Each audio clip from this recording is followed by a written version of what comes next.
नमस्कार, मी अश्विनी होरे आणि माझ्या युट्यूब चॅनलमध्ये तुमच्या सगळ्यांचं पुन्हा एकदा मनापासून स्वागत करत आहे. आजच्या व्हिडिओला सुरुवात करण्यापूर्वी मी तुम्हाला एक छोटासा प्रयोग सांगणार आहे. त्याच्या आधी आपण मागच्या व्हिडिओमध्ये स्वर, स्वरादी आणि व्यंजनं यांची माहिती पाहिलेली होती. आज आपण त्याच्या पुढचा भाग जो आहे तो पाहणार आहोत.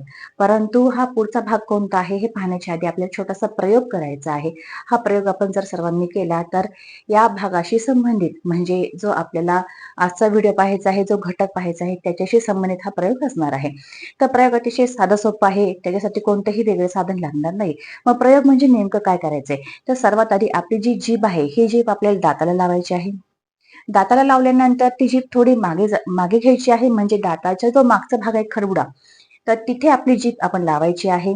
आपल्या जिभेला बघा पायऱ्यांसारखा स्पर्श होईल, थोडा खडबडा स्पर्श होईल. त्याच्यानंतर आपली जीभ आणखीन थोडी मागे घ्यायची आहे. तर तिथे आपल्याला खोलगट जो भाग आहे आणि मऊसर जो भाग आहे हा आपल्या जिभेला जाणवेल. म्हणजे बघा दाताच्या मागचा खडबडा भाग आणि त्याच्या मागचा गोलसर भाग, असा आपण काय करायचं आहे, आपल्या जिभेने याला स्पर्श करायचा आहे. आता तुम्ही म्हणताल की या प्रयोगाचा आणि आजच्या व्हिडिओचा काय संबंध? तर आपला जो आजचा व्हिडिओ आहे किंवा आजचा जो आपला घटक आहे हा या प्रयोगाशी संबंधित आहे. बघा, आपण ज्यावेळेस वर्णांचा उच्चार करतो तर त्यावेळेस सगळ्यात आधी आपल्याला आपल्या तोंडामध्ये, आपल्या मुखामध्ये जे वेगवेगळे अवयव आहेत त्यांचे नाव माहीत असणं अतिशय आवश्यक आहे. तर सर्वात आधी आपल्या मुखामध्ये कोणकोणते अवयव आहे आपण त्यांची नावं माहीत करून घेऊया. बघा, आता जो मी तुम्हाला आता प्रयोग सांगितलेला होता, हा प्रयोग बघा, हा आहे आपला दात. त्याच्यानंतर हा त्याच्या मागचा खडबुडा भाग आणि हा जो आहे तोंडातला गोलसर भाग. मग आता सगळ्यात आधी यांची नावं आपल्याला माहित असणं अतिशय आवश्यक आहे. दात जो सगळ्यांनाच माहित आहे. त्याच्यानंतर याच्या माग जो आपल्याला हा जो खडबुडा भाग दिसतोय, म्हणजे आपल्या जिभेला जो खडबुडा पायऱ्यांसारखा भाग जाणवतोय त्याला म्हणायचं टाळू. या भागाचं नाव आहे टाळू. आणि हा जिभेला आणखीन जर तुम्ही मागं घेतलं तर तोंडामध्ये हा गोलसर भाग जाणवतो जो मऊ असतो, तर याचं नाव आहे मूर्धा. याला म्हणायचं मूर्धा.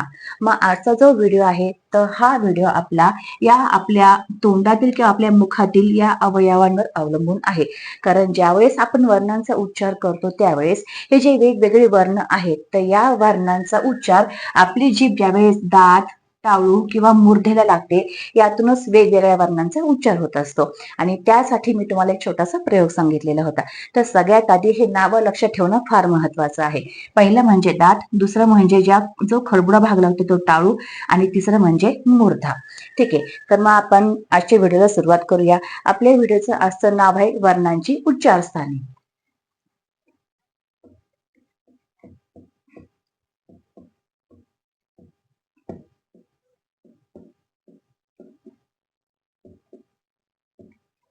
वर्णांची उच्चारस्थाने. बघा, आता आपण मागच्या व्हिडिओमध्ये जो पाहिलं होतं की स्वर, स्वरादी आणि व्यंजन हे मिळून एकूण मराठी भाषेमध्ये 50 वर्ण आहे. मग हे 50 वर्ण ज्यावेळेस आपण आपल्या मुखामधून उद्गारतो किंवा उच्चारतो तर त्यावेळेस ते कोणत्या प्रकारे बाहेर पडतात, त्यांना काय काय नावं आहेत, तर हे आपण वर्णांची उच्चारस्थाने याच्यावरून जाणून घेणार आहोत. तर सगळ्यात पहिलं जे आहे ते आहे कंठ. पहिलं जे उच्चारस्थान येते आपलं ते आहे कंठ. कंठ म्हणजे आपला कंठ. बघा, हा जो आपला गळ्याचा भाग असतो, घशाचा भाग असतो, याला म्हणायचं कंठ. मग आता ज्या वर्णांचा उच्चार आपण कंठामधून करतो तर त्या वर्णांना म्हणायचं कंठवर्ण. मग असे कंठवर्ण कोणकोणते आहेत? तर याच्यामध्ये याचा उच्चार होतो कंठापासून उच्चार.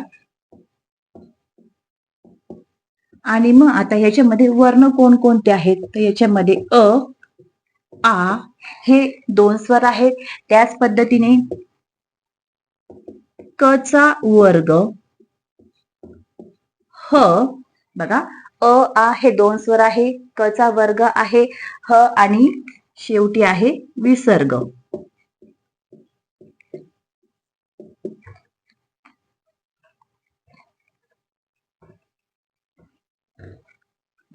बघा, आता कंठामधून निघणारे अ, आ आपण स्वतःहून उच्चार करून पाहूया.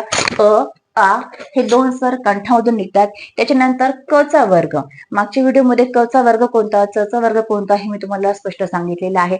मग आता क च्या वर्गामध्ये जे 5 व्यंजने येतात क, ख, ग, घ आणि न.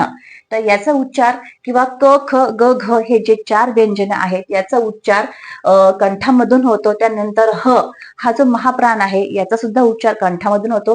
आणि विसर्ग मध्ये आपण पाहिलं होतं हा जो स्वरादी आहे हा, तर याचा उच्चार सुद्धा कंठामधून होतो, म्हणून त्यांना कंठवर्ण असं म्हणायचं.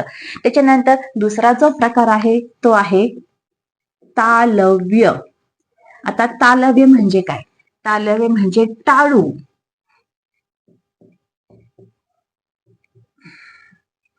ज्या वेळेस आपली जीभ एखाद्या वर्णांचा उच्चार करत असताना या टाळूला लागते, त्यावेळेस त्याच्यातून आपल्या मुखातून जे वर्ण बाहेर पडतात त्याला तालव्य असं म्हणायचं. पुन्हा एकदा सांगते, जीभ ज्या वेळेस टाळूला लागते आणि त्यातून जे वर्ण उच्चारले जातात तर त्या वर्णांना आपण तालव्य असं म्हणणार आहोत. बघा, तालव्य म्हणजे टाळूपासून उच्चार. टाळूपासून उच्चार. मग असे तालव्य वर्ण कोणकोणते आहेत? तर तालव्य वर्ण जे आहेत ते आहे ई, ई, त्याच्यानंतर आणखीन च चा वर्ग,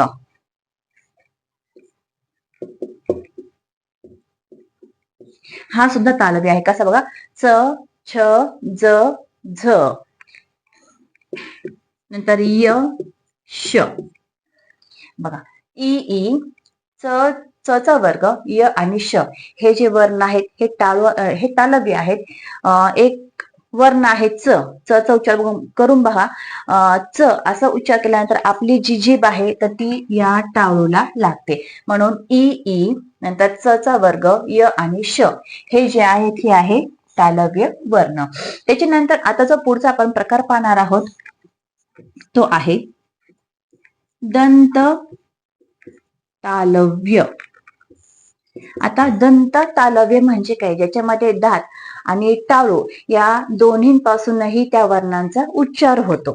बघा, दंत तालव्यमध्ये तुमचा दात पण येतो आणि तुमची टाळू सुद्धा येते. या दोन्हींपासून ज्या वर्णांचा उच्चार होतो तर त्याला दंत तालव्य असं म्हणायचं. मग असे दंत तालव्य वर्ण कोणकोणते आहे? तर ते आहे स, ज आणि झ. दंत तालव्य वर्ण आहे च, ज आणि झ हे दंत तालव्य वर्ण आहे. याच्यानंतर पुढचा जो प्रकार आहे तो आहे मूर्धन्य. बघा, आपण इथं पाहिलं तर मूर्धा म्हणजे आपल्या टाळूचा वरचा गोलसर भाग. ज्या वेळेस आपल्या जिभेचा आपल्या या मूर्धा म्हणजे टाळूच्या गोलसर भागाशी संपर्क होतो किंवा स्पर्श होतो आणि त्यातून जो वर्ण बाहेर पडतो तर त्याला म्हणायचं मूर्धन्य वर्ण. मग आता मूर्धन्य वर्ण याची सुरुवात होते मूर्धापासून किंवा मूर्धापासून जे वर्ण निघतात त्याला म्हणायचं मूर्धन्य वर्ण. मग आता असे कोणकोणते वर्ण आहेत मूर्धेपासून निघणारे? तर सगळ्यात आधी आहे रू हा स्वर. बघा, सगळ्यात आधी आहे रू हा स्वर. त्याच्यानंतर ट, ट चा वर्ग, रू हा स्वर, ट चा वर्ग आणि त्याच्यानंतर र, श आणि ळ हे आहेत आपले मूर्धन्य वर्ण. ट चा स्वर ट चा वर्ग, ट, ठ, ड, ढ या 4 व्यंजनांचा आपण उच्चार केल्यानंतर आपली जीभ बरोबर या मूर्धेला लागते. म्हणजे आपल्या तोंडातला जो खोलगट भाग असतो सेंटरचा तर त्याला आपली जीभ लागते आणि त्यापासून जे वर्ण उच्चारले जातात ते म्हणजे रू, ट याचा वर्ग, नंतर र, श आणि ळ हे झाले मूर्धन्य वर्ण. त्याच्यानंतर पुढचा जो प्रकार आहे आपला तर तो आहे दंत्य. दंत्य म्हणजे ज्या वर्णांचा उच्चार करताना आपली जीभ दाताला लागते त्याला म्हणायचं दंत्य वर्ण. दंत्य म्हणजे दातापासून उच्चार. मग असे दातापासून उच्चार होणारे किंवा दंत्यवर्ण असे कोणकोणते आहेत, तर ते आहे सगळ्यात आधी लू हा स्वर. बघा, लू हा स्वर, त्याच्यानंतर त चा वर्ग. आता त च्या वर्गात काय येतं, त, थ, द, ध. बघा, आपण उच्चार करतानाच लगेच आपली जीभ दाताला लागते. त, थ, द आणि ध. म्हणून लू हा स्वर, नंतर त चा वर्ग, त्याच्यानंतर आणखी येतो ल आणि स. ल आणि स हे वर्ण आपले दंत्यवर्ण आहेत. त्याच्यानंतर पुढचा जो प्रकार आहे तो आहे ओष्ठ्य वर्ण. आता ओष्ठ म्हणजे आपले ओठ. असे काही वर्ण आहेत की जे आपल्या ओठांची हालचाल झाल्याशिवाय किंवा आपले दोन्ही ओठ एकमेकांना त्यांचा स्पर्श झाल्याशिवाय चिकटल्याशिवाय बाहेर पडू शकत नाही. मग असे ओष्ठ्य वर्ण कोणकोणते आहेत ज्याचा ओठापासून उच्चार होतो?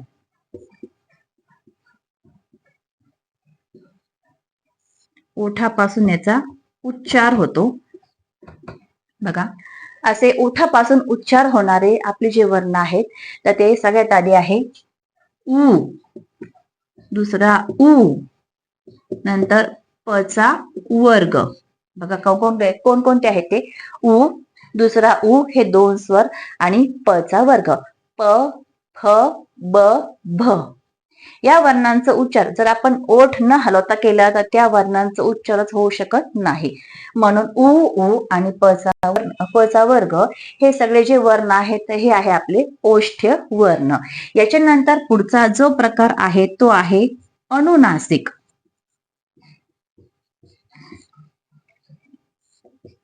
अनुनासिक या शब्दाचा अर्थ असा नाकामधून उच्चार होणारे वर्ण.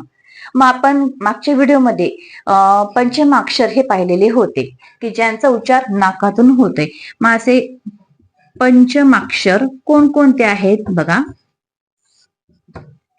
याच्यामध्ये न, न, न, न आणि म. बघा, हे जे पंचमाक्षर आहेत ज्यांचा उच्चार नाकामधून होतोय न, न, न, न, म, तर त्याला म्हणायचं अनुनासिक किंवा अनुनासिके. याच्यामध्ये आणखी एक येईल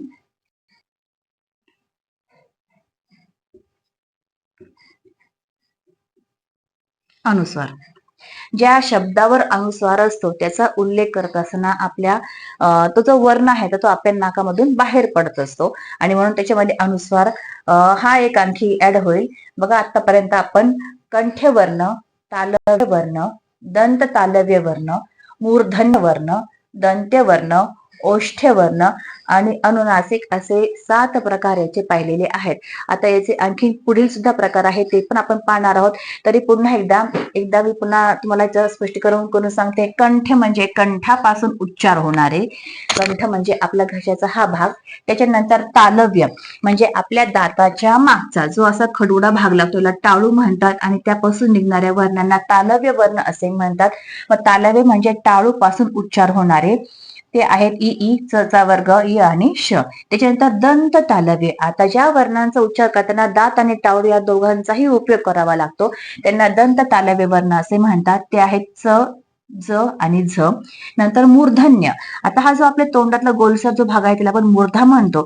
ज्यावेळेस आपली जीभ या मूर्धेला लागते आणि त्यातून ज्या वर्णांचा उच्चार होतो त्यांना मूर्धन्य वर्ण असे म्हणतात. मूर्धापासून निघणारे रू, ट चा वर्ग, र, श आणि ळ. नंतर दंत्य. आपली जीभ ज्यावेळेस दाताला लागते आणि त्यातून जे वर्ण बाहेर पडतात त्यांना दंत्य वर्ण असं म्हणतात. दातापासून निघणारे लू, त, चा वर्ग, ल आणि स. त्याच्यानंतर ओष्ठ्य म्हणजे ओठापासून उच्चार होणारे. मग ते आहेत उ, उ आणि प चा वर्ग. आणि 7वा जो प्रकार आपण पाहिलेला आहे तो आहे अनुनासिक. अनुनासिक म्हणजे ज्याचा नाकामधून उच्चार होतो. मग असे आपण पंचमाक्षर पाहिलेले होते. न, न, न, न, म असे हे 5 प्रकारचे अनुनासिक आहेत. त्याचप्रमाणे अनुस्वार हा सुद्धा आहे. तर हे सगळे आहेत अनुनासिक. अशा प्रकारे आपण 7 प्रकार पाहिलेले आहे. आता जो पुढचा प्रकार आपल्याला पाहायचा आहे तो पुढचा प्रकार आहे कंठ तालव्य. आता आपण उच्चार स्थानाचा जो पुढचा प्रकार पाहणार आहोत तो आहे कंठ तालव्य.